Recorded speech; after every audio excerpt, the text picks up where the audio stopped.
Há 35 semanas atrás, lá na primeira semana de janeiro, eu investi R$200 em cotas do MXRF11 e os mesmos R$200 em renda fixa, um CDB de liquidez diária de 100% do CDI. Mas e aí, qual desses dois investimentos que rendeu mais? Será que pelo menos eles estão superando a inflação? Bem, isso é o que vamos acompanhar ao longo desse vídeo. E se você entrou nesse vídeo, provavelmente você já conhece o MXRF11, você sabe que ele é um fundo imobiliário de papel, que majoritariamente em sua carteira ele tem os certificados de recebíveis imobiliários, os CRIs. E então, se você quiser saber mais detalhes ainda sobre MXRF11, no primeiro vídeo dessa série que eu estou deixando aqui na descrição, eu abordo a composição da carteira, a origem do fundo, de como ele recebe dinheiro, mas o foco aqui para esse vídeo vai ser o resultado depois dessas 35 semanas. Mas as premissas dessa comparação são importantes de reforçar. Para a renda fixa, nós vamos considerar o rendimento líquido, ou seja, vamos abater do rendimento bruto, o IOF, que incide nos 30 primeiros dias, conforme uma tabela regressiva, essa que estou mostrando aqui na tela, e também vamos abater o imposto de renda, que segue uma outra tabela também regressiva, que inicia na alíquota de 22,5%, caindo para 15% após 2 anos. Já para o MXRF11, vamos considerar tanto os dividendos, que são isentos de imposto de renda, quanto a valorização ou desvalorização das cotas. Então já vamos começar aqui mostrando as notas da nossa corretora no caso do Banco Inter. E nesse momento aqui é importante mostrar aqui para o caso do MXRF11 que nós adquirimos então 19 cotas,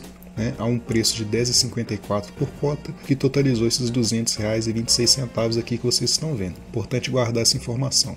Já para a renda fixa, é importante aqui ver que se trata de um CDB de liquidez diária, com rentabilidade aqui embaixo de 100% do CDI, a data do investimento e o valor de R$200 que eu havia falado no início. Então, quando a gente avalia as 4 primeiras semanas, a gente pode reparar que em todas elas o MXRF11 rendeu mais do que a renda fixa. Mas isso já era até de certa forma esperado na época, vamos entender por quê. Você se lembra que o imposto de renda na renda fixa ele é regressivo? E além disso, nessas 4 primeiras semanas, além do imposto de renda, tem também a incidência do IOF. Então é como se travasse o investimento nesse início, porque coincide com o período de maiores taxas. Então aqui ele está sujeito a 22,5% de imposto de renda, e olha o IOF aqui, especialmente na primeira semana. Então vocês podem reparar que a linha aqui de rentabilidade da renda fixa fica quase que paralela, uma inclinação bastante tímida. Em suma, a renda fixa demora um pouco para deslanchar. Já aqui para o MXRF11, as cotas performaram bem naquelas 4 primeiras semanas e naquela altura ainda não tinham caído dividendos. Vamos entender por que ainda não tinha dividendos então. Não tinha dividendos àquela altura porque, como adquirimos as cotas no dia 2 de janeiro, já havia passado a data com. Então a gente pode até conferir no relatório gerencial lá de dezembro de 2023 que diz o seguinte, que a distribuição de 11 centavos por cota foi realizada no dia 15 de janeiro de 2024 para os detentores de cotas do fundo em 28 de 12 de 2023. Então, como a gente adquiriu as cotas depois dessa data, para esses primeiros dividendos a gente fica de fora. Mas ainda assim, mesmo sem dividendos, as cotas performaram muito bem, acima da renda fixa. Então, nessas primeiras 4 semanas, àquela altura, a rentabilidade da renda fixa era de 0,70% e a do MXRF11 era de 1,80%. Um bom início para o fundo imobiliário. Já ali a partir da 5ª semana, em meados de fevereiro, a gente pode perceber aqui que aumentou timidamente a inclinação da curva da renda fixa, justamente porque passou a ter uma rentabilidade líquida maior, porque a partir daquele momento, agora só tinha incidência de imposto de renda, já não havia mais IOF que incide só nos 30 primeiros dias. Já para o MXRF11 houve uma queda bem significativa, como vocês podem ver aqui na 5ª semana. Só que aqui na 6ª semana vocês estão vendo que teve uma mini recuperação?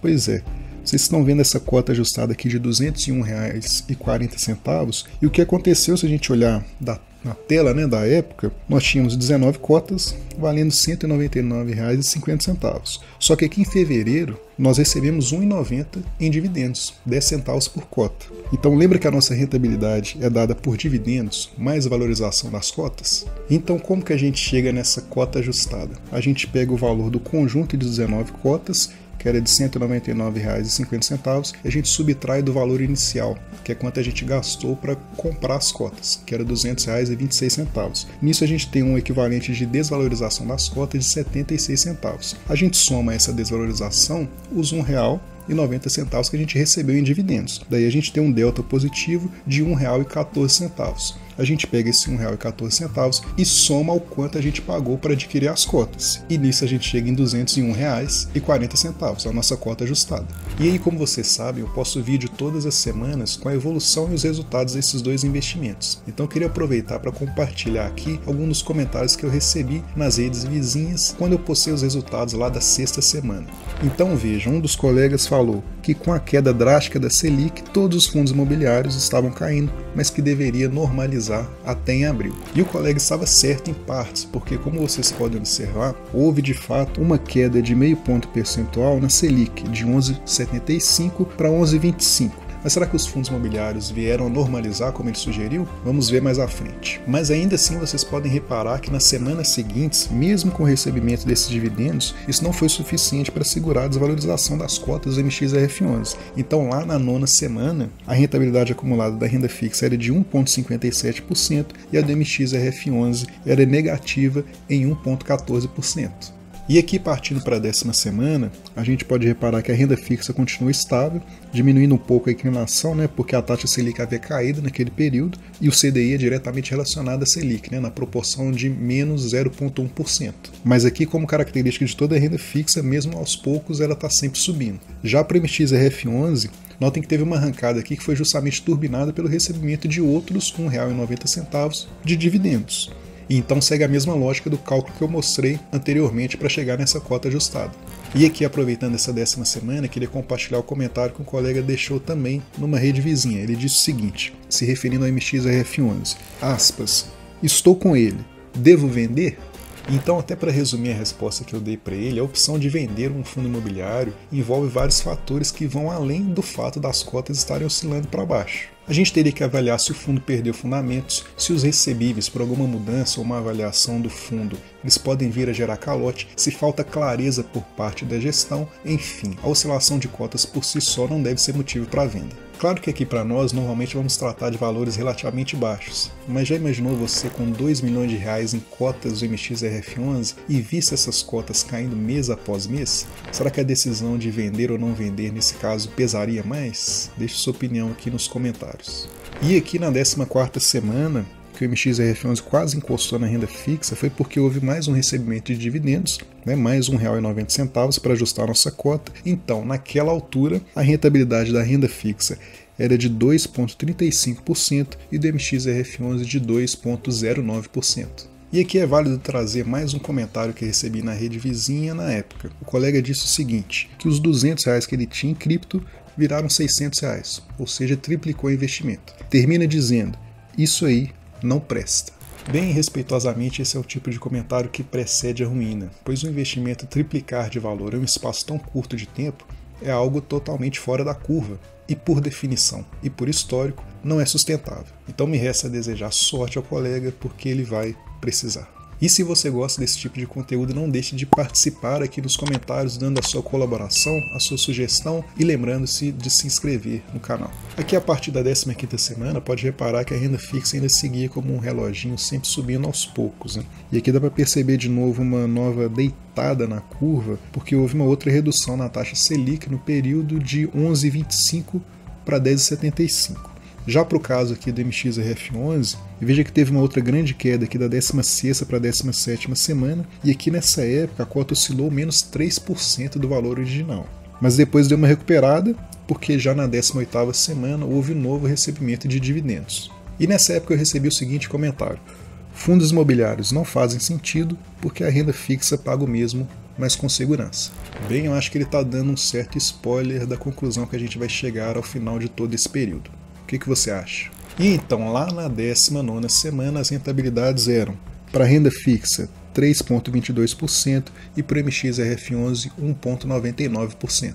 Bem, aqui a partir da 20ª semana, seguiu essa tendência de um distanciamento ainda maior entre renda fixa e MXRF11. A gente pode dizer que aqui o fundo confirmou a sua queda livre. E aqui é importante ressaltar que a gente considera tudo que é recebido em dividendos. Agora imagine se não fossem os dividendos.